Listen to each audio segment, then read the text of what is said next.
dando sequência, quais as consequências legais do vício redibitório, né? Vamos ver aqui, a primeira delas, então, é o prazo, né? O prazo é decadencial, gente. O prazo para um comprador se manifestar em relação a um problema que foi revelado no imóvel após a aquisição, né?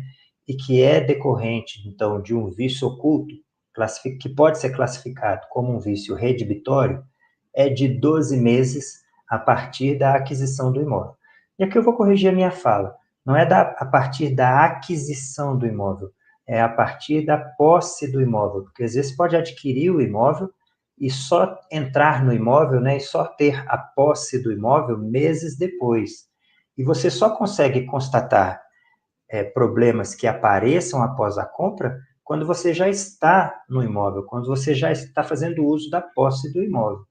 Então, o prazo é de 12 meses a partir do momento em que você teve acesso ao imóvel, contato com o imóvel, que você passou a ocupar ou utilizar do imóvel que foi adquirido naquele momento ou antes, né?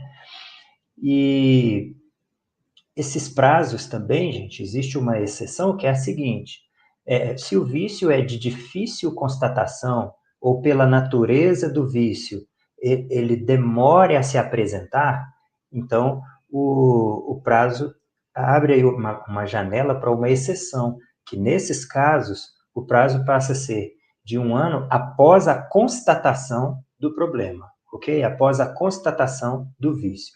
Mas só nesses casos de vícios de difícil constatação ou que pela natureza do vício ele só vem a aparecer muito depois ou depois de 1 ano, que seria o prazo normal para o comprador constatar esses vícios, né?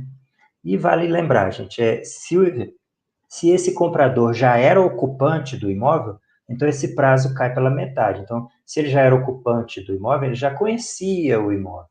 Então, o prazo para ele reclamar vício oculto que tenha aparecido após a aquisição é de metade do prazo, é de 6 meses, ok? Prevalece a regra de que vícios de difícil constatação ou que pela sua natureza demorem mais tempo para aparecer, então o prazo vai ser de 1 ano a partir da constatação, certo? Esse prazo de 1 ano para constatar, ele gera também o prazo de 1 ano para se manifestar, né? E nos casos em que a contagem do prazo é a partir da constatação do vício, então é um prazo só, é 1 ano a partir da constatação. Se ele já era ocupante, então 6 meses, certo? Bom, gente, quando o imóvel ainda tem garantia, seja da construtora ou seja do vendedor do imóvel, então os prazos para se reclamar, para se manifestar em relação a vício redibitório, ele só começa a contar a partir do término da garantia. Porque enquanto na garantia, a garantia significa que esse vendedor, seja construtor ou particular, ele já está concedendo esse prazo para garantir eventuais defeitos no imóvel. Então, a ideia de vício redibitório, que é um vício oculto que pode aparecer depois, fica para o início a partir da garantia, ou seja, depois da garantia. Ou seja, essas duas proteções para o comprador, elas não se confundem no prazo. O prazo de uma não consubstancia no prazo da outra, não ocupa o prazo da outra. A garantia legal, o prazo legal para constatação e manifestação de vício redibitório, ele se posterga para depois do prazo da garantia que foi dada pelo vendedor. Bom, em termos de consequência legal do vício redibitório, vamos falar da pretensão que se pode ter, né? O comprador, a partir do momento que ele identifica ali um defeito, um problema que é originário de um vício redibitório, que um vício que tenha sido classificado, enquadrado como um vício redibitório, a gente já falou que não basta ser um vício oculto, né? Então, ele tem que escolher aqui, ele pode escolher entre 2 pretensões. A primeira que eu estou trazendo aqui é a ação redibitória, uma ação judicial, né? E aqui eu estou dizendo depois de tentar o acordo com o vendedor, né?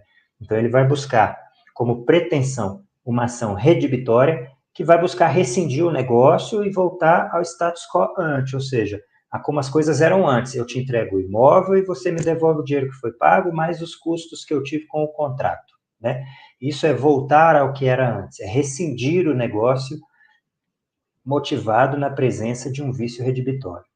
E a outra pretensão que o comprador pode ter é a ação estimatória, ou seja, nessa ação estimatória, ele pode buscar tanto a busca por... O objetivo é conservar o negócio, é aquele assim, não, eu gostei do imóvel, eu quero o imóvel, eu não quero rescindir o negócio, mas eu quero ser reparado desse dano ou desse custo que esse vício oculto que se apresentou agora se revelou, né? Então, por isso eu estou buscando essa reparação aqui. Essa ação, então, ela tem esse nome de estimatória, ela para quem quer conservar o contrato, né? Conservar o negócio, e aí ele vai buscar a reparação do vício ou o ressarcimento do valor correspondente à redução no preço do imóvel, né? Causada por esse vício. Então, aí ele pode pretender uma de duas coisas. Olha, o conserto desse vício fica em 20 mil reais. Eu quero receber 20 mil reais. Aí ele vai estar reparando o vício. Ou então, o conserto desse vício, se pudesse ser consertado, né, seria tanto. Ou até não se sabe o preço. Porém, isso reduziu no valor do imóvel em 50 mil reais. Então, esse imóvel só seria vendido com esse vício se eu soubesse desse vício. E se qualquer outro soubesse desse problema, por 50 mil a menos. Então, já que não dá para reparar o vício, eu quero uma indenização nesse valor que seria abatido do preço do imóvel se a gente tivesse ciência desse vício na hora da compra. Então, duas formas de reparar mantendo o negócio. Ou reparando o vício pelo custo da reparação, ou indenizando no valor que esse vício gerou de abatimento no preço do imóvel. Essas são as duas pretensões que um comprador que identifica e classifica um vício redibitório pode ter perante o vendedor do imóvel, né? A rescisão do negócio, eu quero trazer aqui um tópico muito especial, porque a lei não abriu precedente aqui, quando ela instituiu o vício redibitório como um conceito jurídico, né, um instituto jurídico, ela não abriu espaço simplesmente para aquele comprador que já não quer mais o imóvel, que depois de estar dentro do imóvel, ele pretendeu a rescisão do contrato, né, quer devolver o imóvel, não é o que ele esperava, né? A lei não abriu aqui um precedente para essa figura, para esse caso, gerar rescisão do negócio, porque pelos princípios do contrato, as partes devem fazer de tudo para manter o negócio, né? Para executar o contrato, para manter o contrato, e não para desfazer o negócio.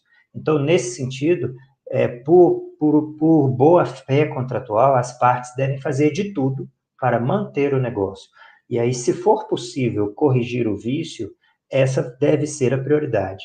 Se mesmo não sendo possível corrigir o vício, é possível continuar no imóvel com segurança, utilizando-se das funcionalidades do imóvel, mas essa perda do vício é representada pelo valor que reduz no preço do imóvel, então, como outra alternativa, deve-se buscar a reparação desse valor correspondente à redução do preço do imóvel, uma vez que não é possível reparar o vício, mas é possível conviver com ele, certo?